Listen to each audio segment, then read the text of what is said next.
Radio Classique, l'invité de l'économie. L'invité de l'économie sur Radio Classique. Bonjour Richard Ferrand. Bonjour. Vous êtes député socialiste du Finistère, rapporteur général de la fameuse loi Macron qui revient donc aujourd'hui en discussion à l'Assemblée nationale en deuxième lecture. Richard Ferrand, est-ce que vous confirmez que le gouvernement va recourir une nouvelle fois au 49.3 ? Écoutez, ce qui est certain, c'est que nous partageons, nous, rapporteurs, avec le gouvernement, la volonté d'aller vite pour que ce qu'on a voté rentre rapidement dans la vraie vie. Ensuite, vous savez, décider du 49.3 et en décider l'heure et le jour, c'est une prérogative exclusive du Premier ministre. Donc il est plus sage d'attendre qu'il s'exprime lui-même avant d'expliquer que ça aura lieu aujourd'hui et à telle ou telle heure. Mais aller vite, ça veut dire abroger un peu les débats qui doivent durer encore une semaine ? C'est trop long ? Vous savez, nous avons battu 3 records dans l'examen de la loi Macron. D'abord, 437 heures de débat entre les deux chambres. Ensuite, l'examen de 8085 amendements, vous entendez bien. Et l'adoption de 25% d'entre eux, ce qui est aussi un record, 2024. Donc, si vous voulez, cette loi a été travaillée comme jamais par le Parlement. Il y a eu un vrai travail de co-construction avec Emmanuel Macron et le gouvernement. Le projet de loi a été déposé à la mi-décembre devant le Conseil des ministres. Donc, de notre point de vue, il est maintenant temps que l'on mette en musique ce que l'on a annoncé, travaillé et ce sur quoi nous avons légiféré. Donc ça ne vous dérangerait pas que le 49.3 soit utilisé par le gouvernement ? Si le gouvernement le décidait à ce stade, cela me paraîtrait même facilitant parce que je ne vois pas bien l'intérêt de s'enliser dans de nouvelles centaines d'heures de débat sur un texte dont on a fait le tour et dont j'ai la conviction, avec d'autres bien sûr, qu'il est désormais abouti.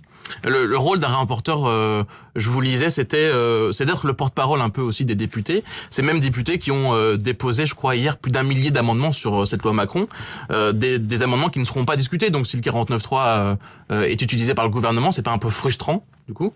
Pour le député ? Oui, pour vous, du coup, qui êtes un peu le porte-parole et le porte-voix de ces députés qui... Non, c'est absolument pas frustrant, ne serait-ce que parce que nous sortons d'une semaine de commission et où certains collègues auraient pu... opportunément déposer leurs amendements, sachant que la commission spéciale s'est réunie toute la semaine dernière. Il arrive un moment où il faut conclure les débats. Alors, vous disiez, il faut aller vite, il faut éviter tout ce qui peut nous enliser, c'est-à-dire, qu'est-ce qui bloque encore avec cette loi Macron ? Écoutez, rien de particulier ne bloque. Ce que je veux dire par là, c'est que quand vous avez mené sur 6 mois des milliers d'heures d'audition, que vous avez conduit 437 heures de débat, vous vous dites que la matière législative est suffisamment bien travaillée et que maintenant, il ne faut pas céder à la tentation de repartir pour réentendre pourquoi les uns et les autres sont d'accord, pour réentendre pourquoi les uns et les autres ne sont pas d'accord. Bon, je crois que les Français, et j'en ai reçu à ma permanence à Châteaulin, dans le Finistère, qui viennent me le dire, ils veulent savoir quand est-ce qu'il y aura des lignes régulières de cars, quand est-ce qu'on pourra véritablement obtenir plus vite son permis de conduire, quand est-ce qu'on pourra, pour de jeunes notaires, installer leurs plaques librement là où ils souhaitent s'installer. Donc je crois vraiment que au bout de 6 mois de travail législatif extrêmement dense dans les deux chambres, je vous dis, autour de chiffres records, il est temps maintenant que ce qui est voulu par le législateur devienne réalité pour les citoyens. Et justement, quand est-ce qu'on peut s'attendre aux premières applications très concrètes de cette loi ? Alors écoutez, si le calendrier suit ce rythme, cela signifie qu'on aura adopté définitivement en juillet ce texte, que d'ores et déjà un grand nombre de décrets d'application sont dans les tiroirs, sont prêts.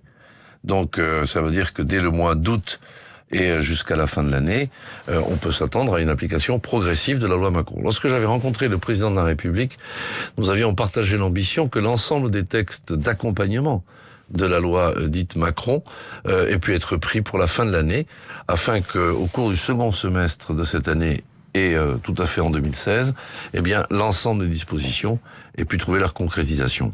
Richard Ferrand, un mot sur l'amendement sur la loi E20. Qu'est-ce qui va être fait ? Il se dit qu'on se dirige vers une réécriture du texte dès ce matin ? Alors, ce qui est exact, c'est que nous avons étudié 2 hypothèses. Une hypothèse pure et simple au cours de laquelle, qui revenait à ce que le gouvernement décide de proposer la suppression de cet amendement, soit encore trouver une réécriture qui à la fois maintienne l'équilibre de la loi E20 en ce qu'elle interdit la publicité pour les produits alcooliques, mais qu'en même temps, il soit possible d'informer sur le no-tourisme, sur la richesse des terroirs, etc. Donc trouver un texte équilibré. Donc si on y parvient, cela pourrait être un texte, et si l'on n'y parvient pas, ce sera sans doute supprimé au bénéfice de débats ultérieurs. Donc vous allez quand même tenter de réécrire le texte Oui. ce matin, Oui. pour qu'il soit intégré tout de suite dans la loi. Mon collègue Denis Robillard et un certain nombre d'autres, nous y avons travaillé jusqu'à tard cette nuit. Donc des moutures sont dans les tuyaux. Un dernier mot sur un autre amendement qui fait aussi beaucoup parler.